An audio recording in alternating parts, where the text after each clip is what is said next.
First and foremost, I just want to say congratulations to Black Panther. Thank Uh, you. Thank yeah, you. Yeah. you seem to be what 3 for 3, right? If Beale Street could talk, Black Messiah, everything you touch, Amen. Amen. So, have you gotten a chance to speak to any of the other castmates yet and congratulate them, Angela? Oh man, not yet. I actually just saw the news about that when we were at the hospital earlier today. So I will have to after all this. Awesome, awesome, awesome. All right, so Yeah. let's get down to the nitty gritty. The real reason why I'm here to talk to you today, and the reason why you were stuck in a little bit of traffic. You are a part of a partnership with Puffs. Talk to me a little bit about it. How did you get involved with it, and what is it exactly? Yeah, man. Well, I mean, I think it's safe to assume that we all know the sort of feeling of comfort and almost a little bit of protection that the Puffs brand is known for. In any of their commercials, ads, whatever it is, the point is always that this is for that soft, soothing touch, and that's kind of the forefront of the messaging in this case as well. Actually, when they had reached out, they had shared the knowledge from one of their co-workers who herself was and I believe I'm okay to share this story.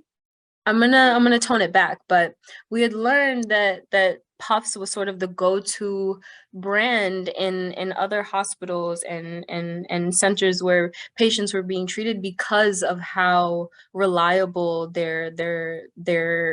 the sensitivity of their product has been, the sort of comfort that it provides, the softness that it provides.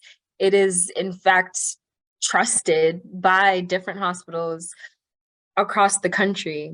And with that knowledge, it's sort of like, how can you do more? How can you continue to use that for good? And so Puffs had reached out behind their Power Pals program, where at the Children's Healthcare Center of Atlanta, where kids themselves are battling these sensitive noses as they fight their variety of battles, wanting to find a way to bring them comfort, to bring them encouragement, to bring them joy in some form. And so my presence there was kind of just to represent the superhero fighter in all of them, to sort of remind them, like, yes, like this is you. You are, as they all had their posters with their cartoon version of themselves, you are this super person. You are this terrific young fighter. Don't you dare forget that. And it was also just a great time to get their minds on off of maybe treatment for that day and onto something positive. And for sure, with the room aging or ranging with kids from 5 to 13, there was definitely moments of timidness, moments of shyness. But I think by the end of the day, we really had a room full of warmed up kids who were talking about their favorite BTS songs, and they're showing me their superhero poses and getting into a little bit of a tickle war. And so I'd say that maybe the mission was successful, was successful in that way. Yeah, so, just to clarify something for me, did they get? I read that they were getting their own comic book, or did they get to create their own comic book with themselves in it? Clarify So that for me. there was this the Power Pals themselves is like this cartoon character version of the child, who, as I understand, will be on the variety of products, soon to be on the tissue box itself. But what they had with them today was the like large blow up poster version of the terrific Zoe or whomever. So they're seeing themselves in true superhero form, costume, mask, and all. Is there a particular reason you chose this kind of mission? Is it something that's near and dear to your heart, or is it something that you're passionate about? Well, I think number one, it was definitely a bit nostalgic for me to be contacted by Puffs, which was a brand that I was like a marker through my childhood. Even as a young kid, I could tell the difference. Like, no, I want those tissues. And my mom was there to back it up. She was like, yep, that's all we used. But truly, I think the at the heart of it was the fact that I am an elder sister. I have two younger brothers. And the youngest being 7, the other is 15, whose excitement for like the superhero world and the characters and all of that was definitely like a motivating factor for me to even really pursue this path with this offer from Marvel. But larger than that, my mother was actually a babysitter for the first 15 years of my life. And so for my entire childhood and teenage years, truly, and I grew up like in the homes of all these kids from a bunch of different ages. And I saw my mom take care of sick kids, healthy kids, kids with disabilities that were visible and disabilities that weren't. And that was what my childhood was about seeing the care that you can give to a child.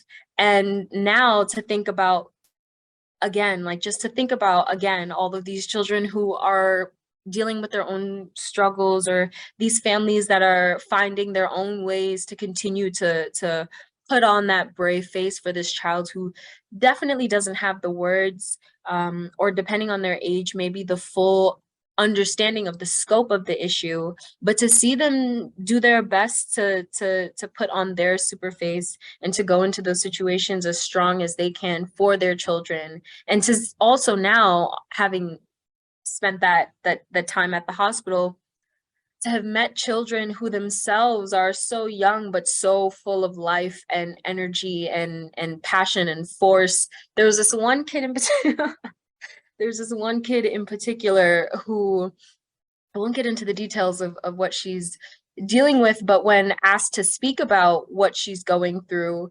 the markers, or the like the characteristics of what she's dealing with was that she is strong, and that she is special, and that she's powerful. And so her mother was talking about how the idea, the opportunity of for her to meet an actual superhero when she herself has been considered a warrior just like blew her mind. And then for her as a young girl of color to see that the superhero is also brown was like, she was out of this world.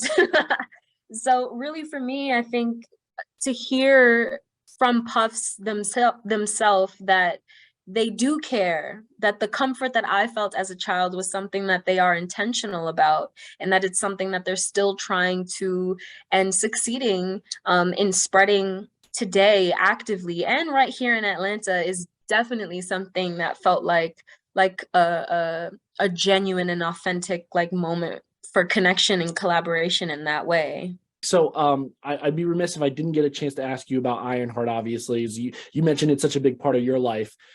We got to see just a little bit of her in Black Panther, obviously. We saw her as a morally gray character. I know you can't talk too much about what people should expect, but Yes. are we going to see her going a different side of her, like going back to her roots, more of her home life? Are we going to see some other familiar faces from the MCU return? Talk to me. Tell me what you can. I think you said it perfectly, that in Wakanda Forever, we truly got to see just a little bit of her. And so in Ironheart, it's really about diving into, as the name suggests, Ironheart and everything that constitutes that. So the true comic book OGs will know how she got that name and all that is associated with going through a life-changing experience like that. And so I think removing the fact that she was under extreme stress, and removing the fact that she is being exposed to parts of the world that she's never seen before, the way that she was in Wakanda, it allows for you to get to know the person at the core. Who is this individual when she's not panicking? Who is she when she's waking up on a Thursday, you know? And so it really is an opportunity to the things of her that we saw in extremes, I think, to get to go to the source of it and to ultimately get a better understanding of who this character is. Because even though we did see just a little bit, the bit that we saw, I mean, again, I think the best example is to know that this is an individual who, in an effort to sort of say in your face to her professor, caused an interspecies war on land and sea, where unfortunately folks had lost their lives, and ultimately has changed the trajectory of an iconic nation. And this is something that, again, she did because she felt like it, because she wanted to prove somebody wrong. And so what does that mean? I think that's a question that we didn't have time to ask or to really consider with all that needed to be tended to in Wakanda and in Talocan. But in Ironheart, we have all the time in the world. We have 6 episodes worth of time. Dominique, thank you so much for your time. Congratulations on, once again, Black Panther, and I wish you the best of luck with your mission and all your other films. I'm looking forward to Freaky Tales. Really excited for that one. Yes. So, no, but thank you again, and I cannot wait to see what you do next. Awesome. Thank you so much, Dempsey. Take care, guys. Take care.